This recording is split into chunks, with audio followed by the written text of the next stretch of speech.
Welcome back to JP Cooting. Ginagawa namin ngayon, nagkaroon kami ng problema dito sa bubong namin pinipinturahan. Kasi ang lambot na ng pintura, yung lumang pintura, may mga nagka-crack na, nabubutas tulad nito. Yan, crack na yan. Tingnan niyo dito yung ito yung nag tuklap na. So luma na talaga tong bubong na to, at nung nag water blasting kami nito, tumulo sa baba sa may sa may kwarto. Ang ginawa namin bago namin pipinturahan ay waterproofing muna namin. So ang waterproofing namin na product is yan, roof and gutter waterproofer, yan ang CMX.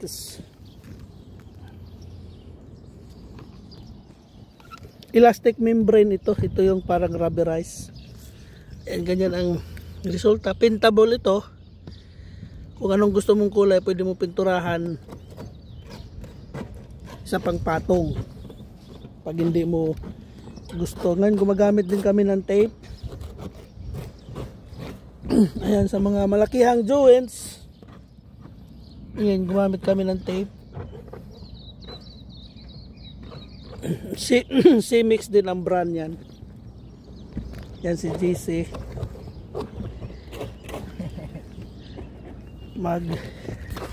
Inayos yung tape dito, malaking gap dun, no? Yung mga posibleng papasukan ng tubig, lalagyan namin ng mga pang waterproofing. Kailangan idiin ng maayos yan, Jay. Sa ilalim, kumusta? Okay naman, oh? Ayos, galing mo talaga. So yung ilalim, malaking gap nito, guys. Kanina, saka may kalawang na.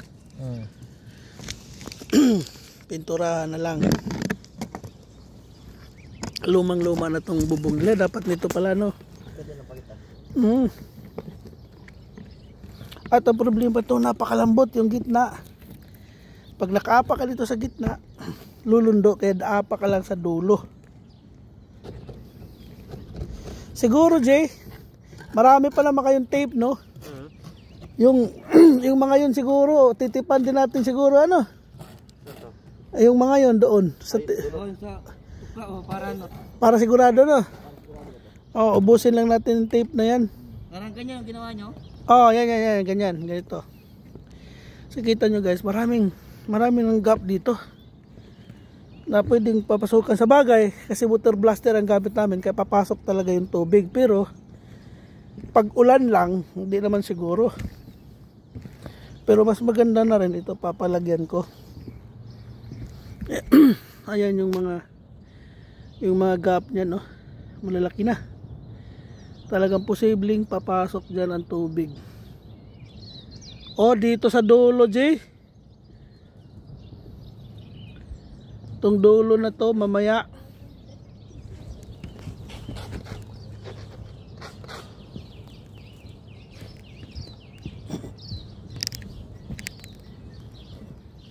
Kakaibang ano to? Kakaibang bubong. May halong buhangin. Parang ano? Ba't para hinaluan pa ng buhangin? Dapat siguro isa pang ganyan yung bilhin ko di sa ano. Isa pang tape. Titingnan ko kung may mabibili doon sa Sinclair.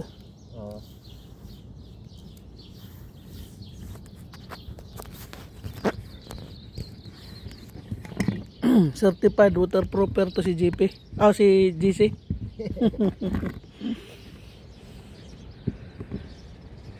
So isang araw ngayon, dapat matatapos kami ngayon, guys, kung hindi lang kami nagka-problema.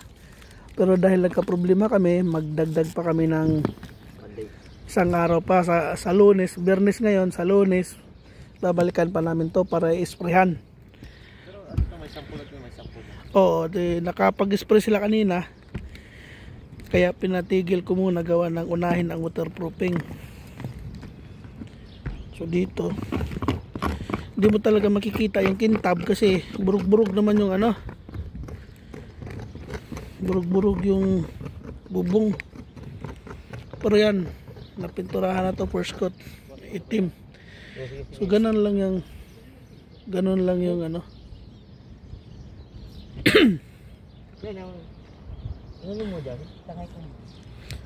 Huwag kayong matakot gumamit ng product ng waterproofing kasi marami doon.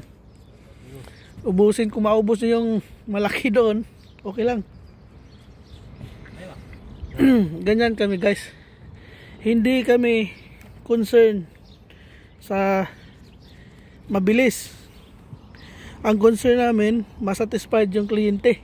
Di ba, Jess? Yan ang ano si JP Coating. Hindi namin ano sa kontrata ang waterproofing dito, pero dahil kasya pa naman sa budget at para mapasaya sila, Tanday na lang to, no? gagawin namin. Kaya ang slogan namin, painting company that helps you save money.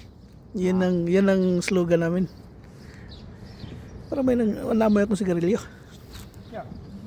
Lakas mo ni Garilyo matanda, no?